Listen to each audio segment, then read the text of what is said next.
साथियों नमस्कार, मैं आपका प्यारा राकेश अगापुर स्वागत करता हूं आप सभी का आपके अपने इस यूट्यूब चैनल पर। साथियों बहुत सारे स्टूडेंट्स के कमेंट्स आ रहे हैं, सर हमारे एग्जाम्स के लिए वीडियोस बनाइए, सर हमारे एग्जाम्स बहुत नज़दीक है उसके लिए वीडियोस बनाइए।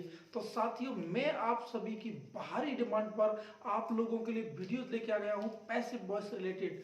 हम लोग चारों ऑप्शंस में अंतर नहीं कर पाते कि इसमें कौन सा ऑप्शन सही होगा। साथियों इस वीडियो को देखने के बाद में आप आराम से अपना क्वेश्चंस क्लियर कर पाओगे। तो साथियों हम लोग सबसे पहले ऑप्शंस के अंदर इन चीजों को देखेंगे कि आप लोगों को सबसे पहले एक्टिव को पैसिव में बदलने के जो रूल्स है ना वो क्या फॉलो करना है।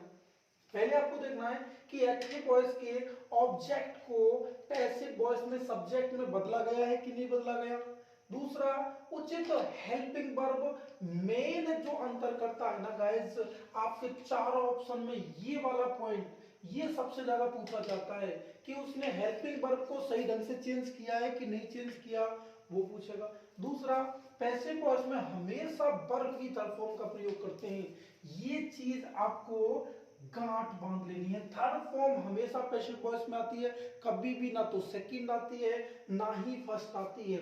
और पैसिव वॉइस में अधिकतर प्रीपोजिशंस बाई का प्रयोग होता है, अधिकतर बाई का होता है लेकिन हमेशा नहीं। और मेरे प्यारे साथियों इस बाई के पीछे मत पड़ना कि बाई आएगा तभी पैसिव वॉइस होगा, नहीं, बिना बाई का भी पैसिव वॉइस बनता है।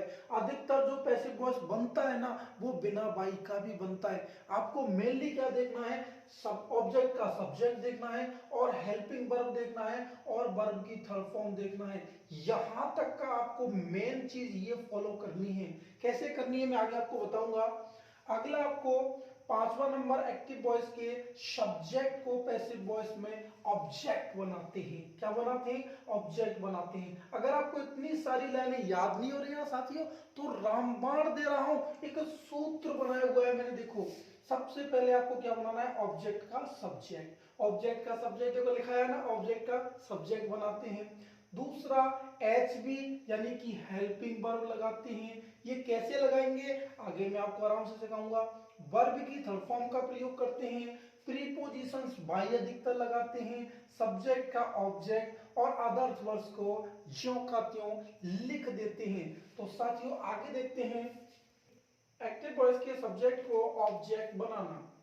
इधर सब्जेक्ट लिखे हैं, इधर लिखे हैं साथियों ऑब्जेक्ट। आई, आई का ऑब्जेक्ट होता है मी। उल्टा सीधा याद कर लो, उल्टे का उल्टा, मी का आई का मी, वी का अस का वी, यू का यू का यू, ही का हिम का ही, सी का हर का सी, दे का देम का दे, इट का इट का इट, नेम का नेम। साथियों ये सब्जेक्ट और ये ऑब्जेक्ट आपके आराम से याद हो गए होंगे, जल्दी से नोट कर लीजिए। एक्टिव वॉइस की कुछ करता हूं जैसे one, someone, no one, anyone. One, someone, no one, anyone, somebody, nobody, anybody, everyone, everybody, pupil, police, doctor, I, we, you, they। साथियों ध्यान रखना, I, we, you, they, ये जो प्रोनाउन है ना इनको भी हम लोग बाई लगा के ऑब्जेक्ट नहीं बनाते, अधिकांश नहीं बनाते। कोई बना रहा है इसको गलत नहीं कह सकते, नहीं भी बना रहा है तो गलत नहीं कह सकते। मैंने पहले ही कह दिया आपको कि वाई के पीछे नहीं पड़ना कि बाई आएगा तभी पैसिव सही होगा, नहीं साथियों, बाई के बाद ऑब्जेक्ट नहीं, आपको तीन ही काम करना है। ऑब्जेक्ट का सब्जेक्ट देखिए, हेल्पिंग वर्ब देखिए, वर्ब की थर्ड फॉर्म देखिए, बस इतना ही देखना है। और ये आपके अननोन सब्जेक्ट हो गए, इनको भी अपने को ऑब्जेक्ट नहीं बनाना। एक एग्जांपल मैंने आपको दिया है, दो एग्जांपल हो गए आपके, somebody stole my wristwatch yesterday। अब देखिए अपने को जो फॉर्मूला था पहले ऑब्जेक्ट का सब्जेक्ट, ऑब्जेक्ट कहां मिलता है, वर्ब के बाद। अब देखिए साथियों ये स्टोल सेकंड फॉर्म है। मेरे प्यारे साथियों पैसिव वॉइस आप पढ़ रहे हो तो आपको वर्ब की फॉर्म्स आनी चाहिए।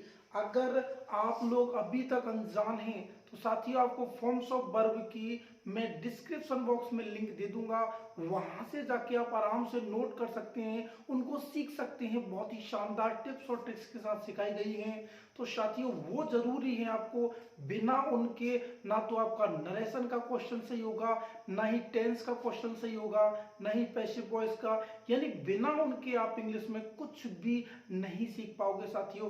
तो इस क्वेश्चन को भी ध्यान से देखिए। स्टोल आपकी सेकंड फॉर्म है और सेकंड फॉर्म को पैसिव वॉइस में वॉज वर्ब में बदलते हैं, मैं आगे सिखाऊंगा।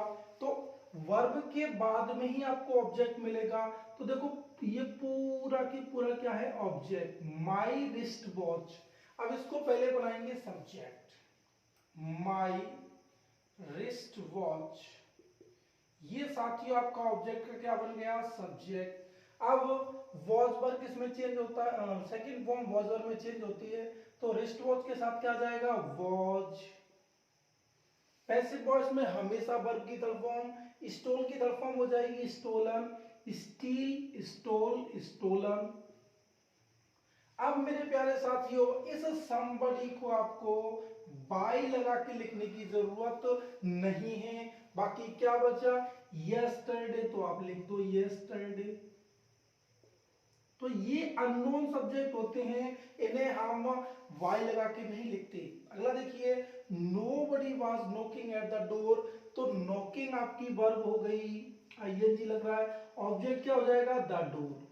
ये जो एट प्रीपोजिशन है ये इस नॉक के साथ में फिक्स प्रीपोजिशन है साथियों। तो इस डोर को हमने क्या बनाया, पहले सब्जेक्ट, द डोर,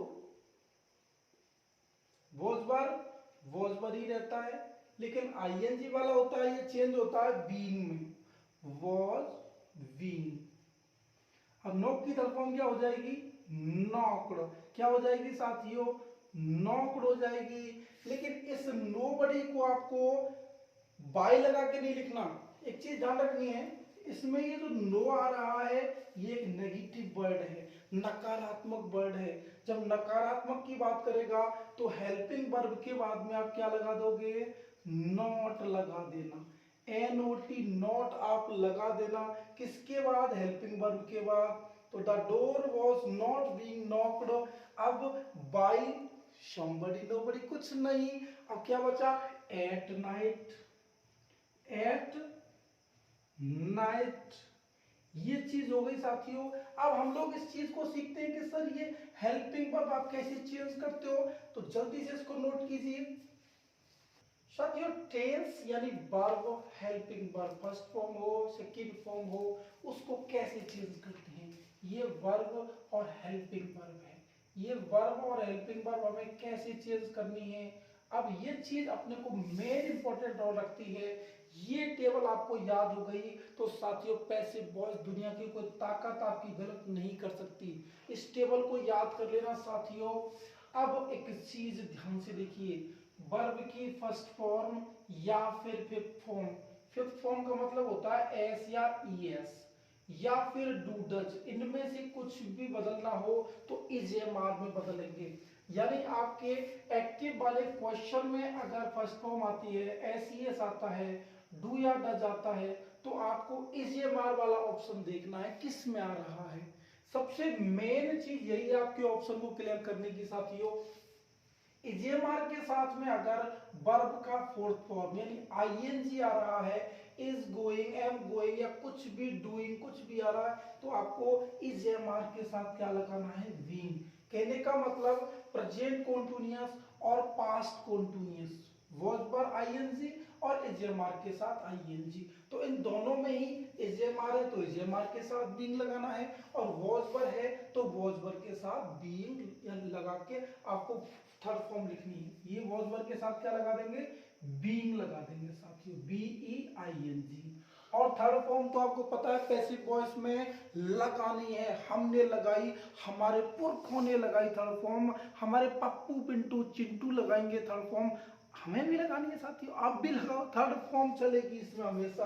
अगला हेड प्लस थर्ड फॉर्म, ये चीज देखिए, हेड प्लस थर्ड फॉर्म और हैजेब के बाद थर्ड फॉर्म, ये थर्ड फॉर्म वाला मामला है ना साथियों, इनमें आपको बीन जोड़ना है। हैजेब है तो हैजेब बीन, हेड है तो हेड बीन। थर्ड फॉर्म तो आपको विरासत में मिल ही गई है, हमारे पुरखों की ये अमानत संभाल के रखनी है। और देखो साथियों, मॉडल्स के साथ में भी अगर हैव आता है तो इसको भी हमें मॉडल्स प्लस हैव बीन आपको जोड़नी पड़ेगी साथियों। इसमें भी आगे हेड हो गया। अब विल सेल और फर्स्ट फॉर्म तो आपको क्या करना है, बी जोड़ना है विल सेल के बाद बी। और सभी मॉडल्स के साथ भी यही करना है।